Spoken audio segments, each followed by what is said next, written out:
August నెల మొదలవడంతో చిన్న పెద్ద అందరికీ టక్కును గుర్తొచ్చే జాతి మత కుల విభేదాలు లేకుండా అందరూ జరుపుకునే పండుగ, జరుపుకోవాల్సిన పండుగ కూడా అదేనండి, స్వాతంత్ర్య దినోత్సవ పండుగ.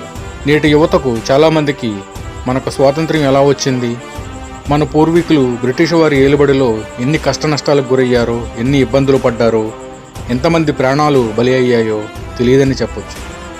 ఎందుకంటే నేటి విద్యా వ్యవస్థే అలా ఉంది. సైన్సు, మ్యాథ్సు, కంప్యూటర్సు, డబ్బులు సంపాదించే మార్గాన్వేషణే తప్ప చరిత్ర గురించిన విషయాలు తెలుసుకోవాలనే ఆసక్తి ఎవరికి ఉంటుంది? అంత తీరుబడి ఉండదు. ఇక స్వాతంత్ర్యం కోసం మన వాళ్ళు అది చేశారు ఇది చేశారంటే వాళ్ళకి ఏం తెలుస్తుంది?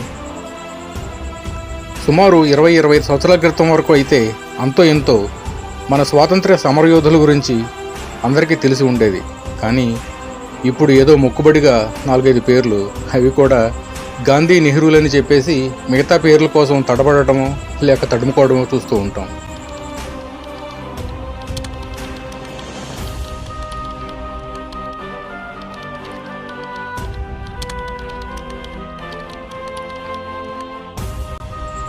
(1608) ఆ ప్రాంతంలో వర్తక నెపంతో అడుగుపెట్టిన బ్రిటిష్ వాళ్ళు మన దేశంలోని రాజుల అంతర్గత కలహాల వల్ల కొంత, బ్రిటిష్ వాళ్ళ ఎత్తులు కుయుక్తులతో కొంత దేశం బలహీనమైపోయి నెమ్మదిగా వాళ్ళ చేతుల్లోకి వెళ్ళిపోయింది.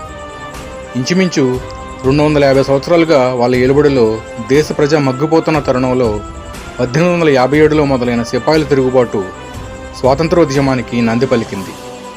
అప్పటి నుంచి పోరాటం కొనసాగుతూ వచ్చింది. వాటిలో ప్రధానంగా డివైడ్ అండ్ రూల్ పాలసీతో ముందుకు వెళ్లాలనే ఆలోచనతో చేసిన బెంగాల్ విభజన తర్వాత స్వదేశీ ఉద్యమంతో స్వాతంత్ర్య పోరాటం ఊపునందుకోవడం, తర్వాత గద్దర్ ఉద్యమం, హోమ్ రూల్ ఉద్యమం, సహాయ నిరాకరణ ఉద్యమం, ఉప్పు సత్యాగ్రహం, క్విట్ ఇండియా వంటి 90 సంవత్సరాల సుదీర్ఘ పోరాటం తర్వాత 1947లో మనకు స్వాతంత్ర్యం లభించింది. ఇలా అనేక కష్ట నష్టాలకు వచ్చి తమ ప్రాణాలను బలిపెట్టిన కొందరిని, అలాగే దేశానికి పునర్వైభవాన్ని తీసుకుని వచ్చే క్రమంలో అహర్నిశలు పాటుపడినప్పటికీ ఈ తరానికి తెలియని మరికొందరి గురించి తెలిపే ప్రయత్నమే ఇది.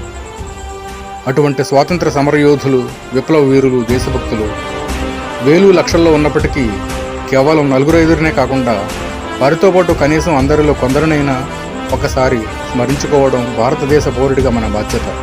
అందుకే ఈ వీడియో ఇలా మీ ముందుకు.